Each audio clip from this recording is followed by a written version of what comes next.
This is the Sideline Slice, presented by Valentino's Pizza, the official pizza of the Huskers. Here's your host, Jessica Coody, and Husker Radio Network analyst, Jeremiah Sirles. Welcome back into another episode of the Sideline Slice, our final regular season episode. We're still hoping for a couple more during this football season, but for now, we'll just keep it at Iowa has bad corn week for Jeremiah Sirles. This is his favorite hate week, right? Yeah, it's not Iowa. Iowa always has bad corn, but it's specifically Iowa hate week. Like, there's nothing about this week. You don't wear black and gold. You don't sing the praises of the other team. You leave that for the head coach. Don't give them any bulletin board material, right? A lot of respect. Love the way they do their program. But at the end of the day, no one likes them. No one wants to be them. No one wants to go live in Iowa. Everything's about Nebraska this week. So you're on location again. You're seeing your dad. I thought for sure you'd be wearing your Iowa has bad corn. I forgot it. You forgot to pack it. I totally forgot to pack it. I had it out. I was going to wear it. I was like, I got to have it for this week. And then I got here and I was like, gosh darn it. Like I knew I needed it, but I'm driving home on Thursday, so you better believe I'm wearing it on Friday. I love it. Well, before we dive into Iowa and previewing that matchup, another heartbreaker in overtime. But still, that being said, a lot of positives. Let's start with the quarterback, Chubba Purdy. How impressed were you, and especially that start for the offense, and especially Chubba Purdy? Yeah, super excited for that young man. You know, last week we talked about on the show, what can he do from start to finish? What does he look like? And he's faster than I gave him credit for. Right. I will say that. I saw him take off and run. I was like, slide. Oh, score. Oh, score. Go, run. Right? Like, and then I love the ball security as he was running the end zone too. Like, it's like, okay, you understand what people are saying around here. But no, I love the way he came out and commanded the offense early on specifically, and how he delivered the balls with confidence, got to his reads.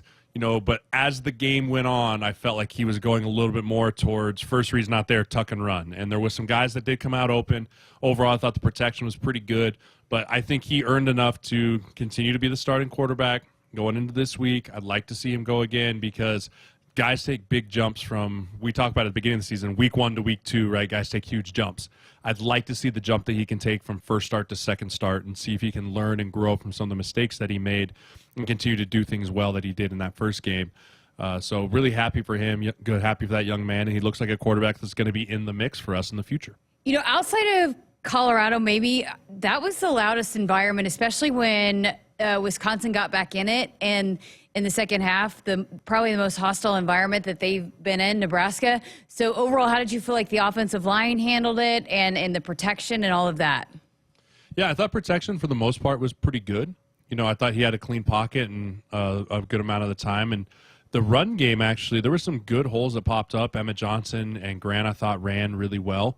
But the thing that I did appreciate was there wasn't a ton of offsides. There was a few in there, but it did look loud. It did look rocking and all of that. And so I was proud of the way those guys handled that. You know, Evan Jenkins has been thrown into a really tough role of going in there and starting. And I thought he did a nice job. Lutovsky, too.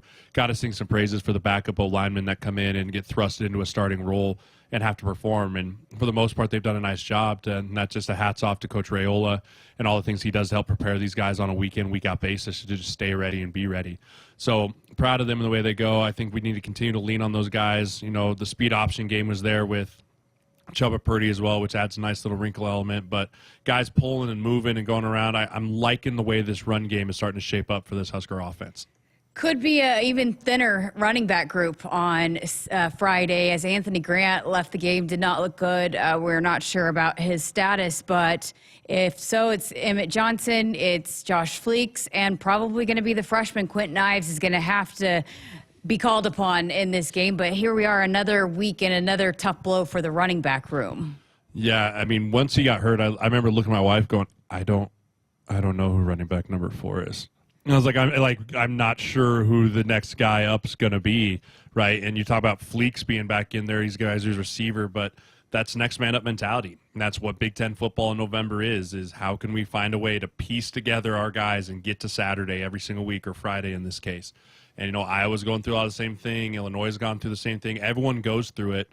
It's just a matter of how well have you been prepared? How well are you ready for your moment? But, in a team that relies predominantly on the run like the Husker offense does, losing a guy like Anthony Grant, that physical running, that physical bell cow punishment type run, that's going to be a big blow to this offense. One of the things, one of the big takeaways for the defense, we sit here on every week on this podcast and really have sang their praises, and they have been so solid all week. But, Coach Rule told me at halftime the defense isn't playing up to our standard. I mean, a couple of times, a couple of different series in the second half, especially the defensive staff got pretty frustrated with the guys. Even Quentin Newsome was stepping up like, hey, we're better than this. And so I think they walked away, the defense, a little bit disappointed in the performance, but we've seen them when they haven't lived up to the standard really come back all guns a-blazing that next week. So I guess overall your take on the defense and how you think they'll respond. Yeah, it was the first time in a last probably 6 weeks that I was like, man, we aren't getting to the quarterback. Like, we're not affecting Tanner Mordecai. We're not affecting him on his spot, and he's not scrambling out of necessity. He's scrambling because no one's open and he's trying to create. Right, there's two differences of when you're getting the quarterback out the spot because it's coverage downfield or when you're trying to get to his feet. And we just weren't getting to his feet. And hats off to the Wisconsin offensive line. They've been beat up and struggling. But, they've got NFL talent and Tanner Bortolini at the center and Jack Nelson at the left tackle position, Michael Furtney over on the right side. So hats off to them. But that was something where if it wasn't Ty Robinson, there wasn't a lot of guys getting home. And that's probably the most frustrating thing for Coach Rule and Tony Wright because they had to start trying to figure out in a bag of tricks how to create pressure. Nick Henrich had a great block or a great rush where he ran over Braylon Allen, and Braylon Allen tripped him, and it should have been a call, and it didn't. But, those are the type of things where we just have to continue to win one-on-one matchups. And then at the end of the game, our depth really got tested with Elijah Judy getting beat up, and then with Nash and Ty having to take some breathers. It looked like Wisconsin really took advantage of whenever 9-0 were out of the game, they really just tried to run it between the tackles. And that's just a depth thing for us that we just have to continue to get better with our depth, developing the young players and Van Poppel and those guys, which just comes with time. It's not an overnight fix. But, I think this week we're going to get another heavy dose of Iowa being Iowa and running that mid-zone scheme, running it up the middle. They have a lot of juice that they're playing for, too, with this being Brian Ferentz's last Big Ten West game ever. So I liked the way our defense, they still played hard. There was no quitting them, but we got to button it up a little bit between the tackles and get to the quarterback. Yeah, the defensive line depth definitely took a hit last week. They were working on Nash, so when he was coming off, he was getting worked on some, I believe maybe a shoulder, but he was a little banged up in that game. Blaze Gunnerson left that game as well, so that was another one. Phelan Sanford left, a lot of guys, and then Nick Henrich. It didn't look good. I don't know what his status is, but there are a lot of guys. Nebraska left that game pretty banged up, which is a little bit concerning. But here it is again, another opportunity that next man up and last chance and a lot on the line for some guys to come out here and step into the role, whatever it might be. Yeah, and this is a weird thing to say, and don't take this the wrong way, Husker Nation, but I'm kind of glad we're not bowl eligible right now. Right, there's this aura of let's go beat Iowa to go to our first bowl game in a long time that I think adds an extra layer of motivation. Not saying that if we had 6 wings, we wouldn't be motivated to go beat up on an Iowa team, right? But there's always just that little extra motivation. And the fact that we're favored is another one where it's like, oh, I don't love that because that gives them a little extra motivation too.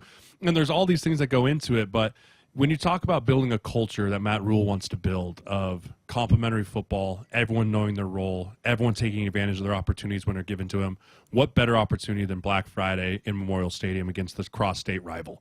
Like, everyone should be able to get up for this game. And whether it's your first game in Memorial Stadium or it's your last game in Memorial Stadium, which it will be for a lot of these seniors, you should be able to get up for one more big game like this. And everyone should be playing with their hair on fire. There should be no lack of urgency during the week this week. Everyone needs to be on their P's and Q's and understand that going against a team like Iowa that is a Big Ten West champion, wanted to go to Indy on a high note and give themselves a chance to try and go knock off an Ohio State or a Michigan, let's knock them down a peg. Let's make them down a peg, go to the bowl game with 6 wins. Like, there's just so much to play for in this game. The storylines all around, but it all is going to come down to just executing football, whoever's out there for the 60 minutes that the game goes on. Valentino's, a slice of home you just can't get anywhere else. What started with a treasured family recipe in Lincoln, Nebraska has become a classic Italian tradition for 65 years. All right, well, let's dive into it then. Let's talk about Iowa. You've said it almost this entire season. They're the worst two-loss football team there ever was.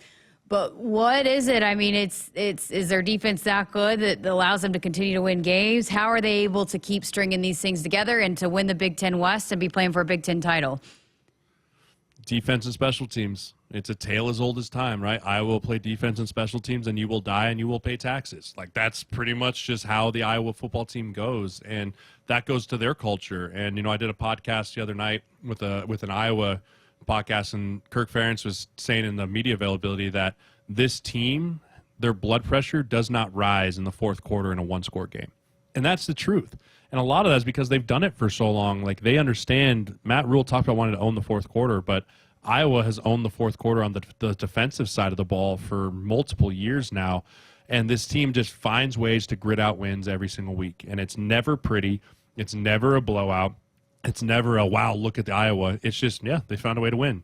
Again, somehow. I don't know. But, they find ways to make you beat yourself. And a lot of that comes from the defense of turning the ball over, making you go the distance, not allowing the big plays. And then their offense right now has been as big a disaster at times as Nebraska has been. They're on their third quarterback, and they've got a bevy of injuries going on. They lose Luke Lachey early in the year, one of their best their best tight ends, right? And they lose McNamara, and they've had their fair share of injuries, but the difference being they can rely heavily on their defense and special teams to find ways to score. And so we have to find ways to flip the script on them because we're going to struggle to score against a great defense that Iowa is. We need to find a way to score on defense or score on special teams and put the ball back in our court and give ourselves the advantage. That being said about the Iowa defense forcing turnovers, how much better do you feel going into this game, being that Nebraska only had the one at the end of overtime when it was fourth down and that all of that, but that, Nebraska did finally take better care of the football last week against Wisconsin? Yeah, that was a huge bright spot. The ability to not put the ball on the ground, not throw it to the other team. It shows why we have a chance to win games at the end of the game, why we went to overtime, why we went the distance, because when you take care of the football and you have a defense that Nebraska has that is playing at a high level, you're always going to be in those opportunities. Now it's just a matter of finding ways to make those plays at the end of the game and not allowing the other team to do it. So it shows growth, it shows maturity, and it shows that Chubba Purdy took his job serious of ball security.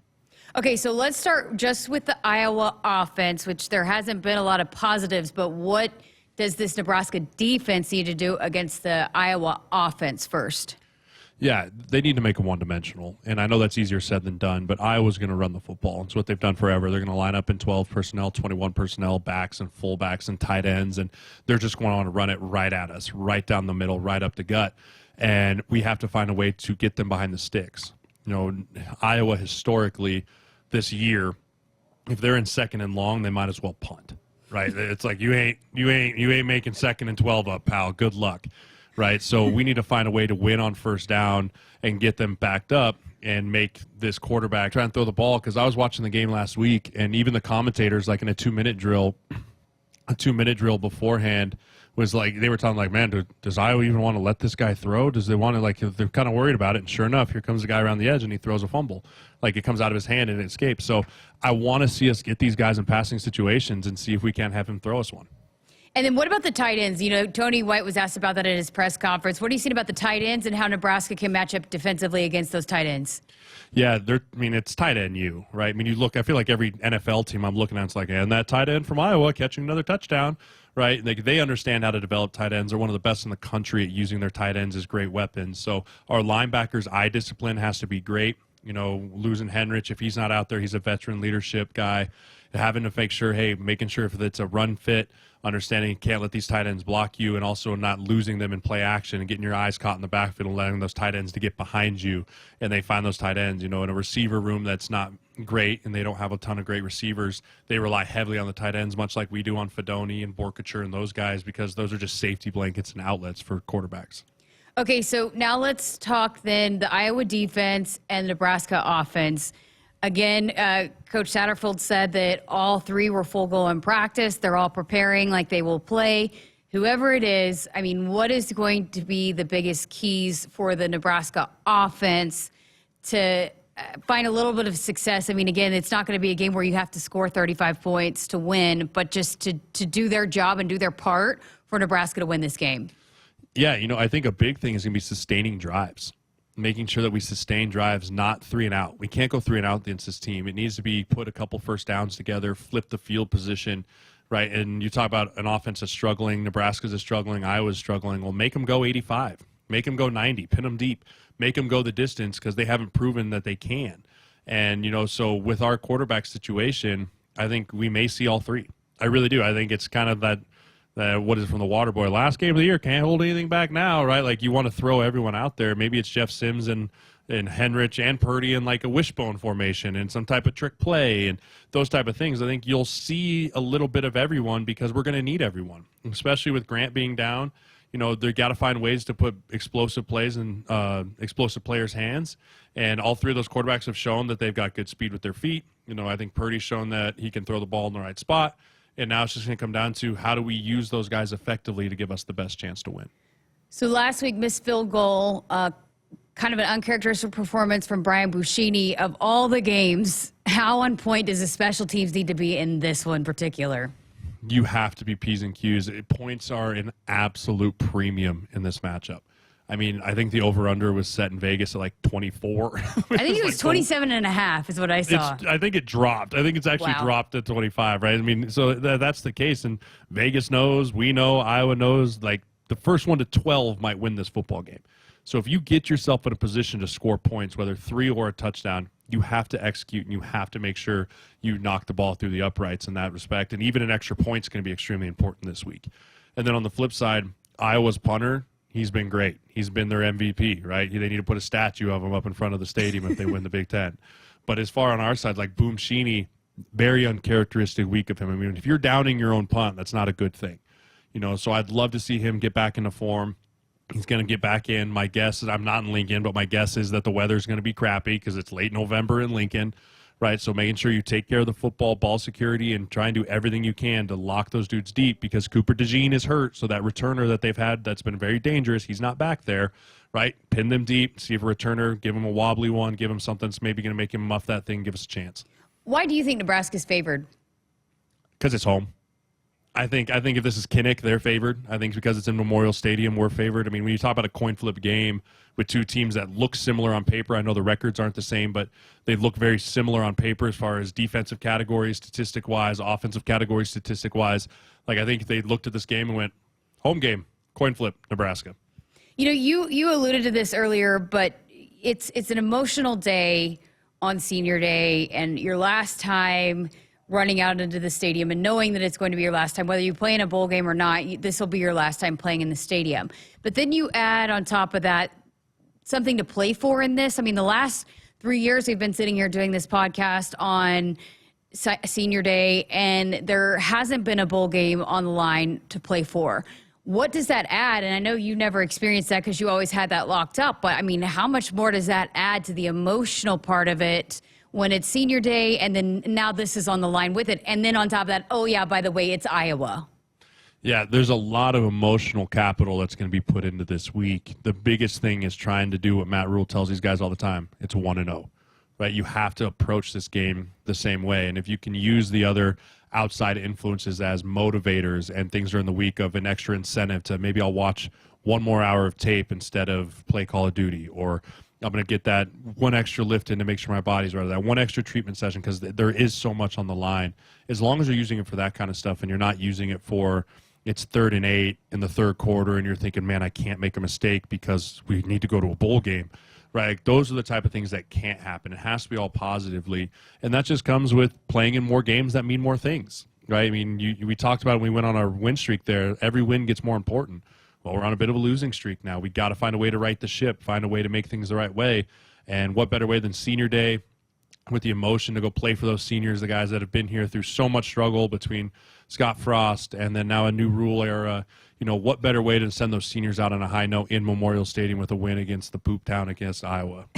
And this has been something that a lot of the coaches have talked about, but, you remember it well, that walking off the last time, just how important is, if you have any words of advice, just to leave it all out there for your last time, because you're never going to get it back. You're never going to be able to put that on again and run out in front of that crowd. I remember losing to Iowa on my senior day And, I won a lot of football games at Nebraska. We played a lot of fun games in Memorial Stadium, a lot of games on the road, and won big, lost big, all in between.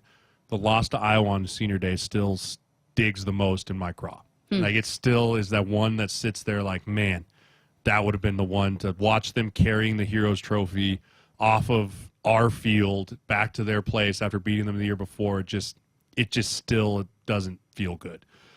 So don't let your last time at Memorial Stadium be a bad taste in your mouth. It's one of those things that you can never get back, right? And so for these seniors, go out there, walk out with your head held high, knowing you left everything out on that field, and you can kind of walk away with that Heroes Trophy back to the student section, doing your thing, seeing families, hugs, cries, everything in between that comes the emotion, but earn the right to do that with 60 minutes. I love it. All right, give us your big keys for this one. Yeah, we talked about it a lot, but field position and punting and field goals and special teams is all going to play arguably the biggest role in this game all year, right? So that's my number one. Number two, take the football away. Find a way to give our offense a short field. Find a way to give ourselves a chance to go a scoring opportunity on a plus 50. That's going to be a big one. An Iowa team that has been turning the ball over. Find a way to get to the quarterback and pick one off, or do whatever you have to do to give us a short field. And then lastly is just enjoy the moment and control your emotion. Let it fuel you in the right way. Let it be a positive. Go out there and feel free, feel fast, play physical, and just let this emotion fuel you, and don't let it be a thing that brings you anxiety or anything like that. Who you got for players to watch? Yeah, I think for me, the players to watch is going to be our offensive line. I want to see how Ben Scott, Bryce Benhart, Teddy Prohaska, all those guys, how do you fare up against a very stout defensive front? I thought they did some really good things last week against the Wisconsin front. I'd like to see them carry that back over this week and how they were being physical, running off the ball, moving some guys. So they're going to be my player to watch there. And then, I really want to see on the defensive side, I want to see our DBs continue to have big tackling days. This is going to be a front where they're going to come up. So I know it's not a players playing group, but this is an offensive Iowa front that's going to really try and get things muddied in the middle there in a big pile, and then all of a sudden a back's going to break free off of a tiny crease. Going to be really important that our DBs are great in their run support, great in their run fits, and get these backs on the ground. Is there a weakness? If there is a weakness, where is it in this Iowa defense? The back end. I think with Cooper DeJean being hurt, their first, All-American type corner, first-round pick type corner, with him being hurt, that leaves some opportunities for guys like Malachi Coleman, Billy Kemp, Dawes to go down and make something happen on the back end, because their strength is their front seven. So if we want to take a shot, I would anticipate we see that same touchdown play that we had to Malachi Coleman, the fake speed option, put your foot in the ground, come back and throw it. I'd anticipate to see a couple of those too, hoping to catch some of those young DBs with their eyes in their backfield. So how does this offensive line, Nebraska offensive line, and it's going to take everybody, right? Tight ends, fullbacks, all of that, H-backs, running backs. How do they match up with the Iowa front seven? As far as, how do they do it? Yeah. How do they match up with them? What's kind of the key to having success in the trenches, the Nebraska offensive line versus the Iowa defensive line? Yeah, the biggest thing is just get a hat on a hat. These guys have feasted on getting TFLs and getting guys behind the sticks, and it's not always going to be beautiful double teams, move them 6 yards off the ball, but just understanding your assignment, understanding the technique that needs to be done, and just put a hat on a hat, right? If I have to be on the middle linebacker, I don't care how I have to get there. I don't care if it's a glancing blow. I got to get on him and stick on him and give our backs a chance. And that's how you have success against great defenses. You don't allow free runners. You don't allow guys to be blitzing through the A-gap untouched. Just hat on a hat assignment football. All right, how's the trash talking been between you and some of your former Iowa teammates? I haven't got into it yet with them. I think all of us are kind of sitting there, and it's hard to trash talk a Big Ten West champ, right? It's one of those things. It was a lot easier last year. It's we're going to ruin this for you, right? But they're like, hey, we're already going to Indy, dude. Chill down. But it is nice to know, hey, that Heroes Trophy is nice, snug in Lincoln, right where it needs to be and right where it's going to stay. So I'll be pinging Kittle and all those fun dudes this week later on Twitter and see how it goes. Oh, Iowa Hate Week is your favorite, right? This is your most hated team. Yes. Wisconsin's close. Wisconsin's a very close. It's 1A, 1B. It's definitely 1A, 1B. But, yeah, Iowa's not – no one likes Iowa. Well, go get that Iowa Has Bad Corn shirt. I'm so disappointed you don't have it on for the pod today. I apologize. I'll next year. You have to post a picture of it on your social. All right, well, we'll look forward to chatting again. Not sure when we'll circle back, but hopefully we have a lot to talk about following this one on Friday. But for Jeremiah Sirles, I'm Jessica Coody. Thanks for watching this episode of the Sideline Slice, brought to you by Valentino's Pizza, the official pizza of the Huskers. Go Big Red.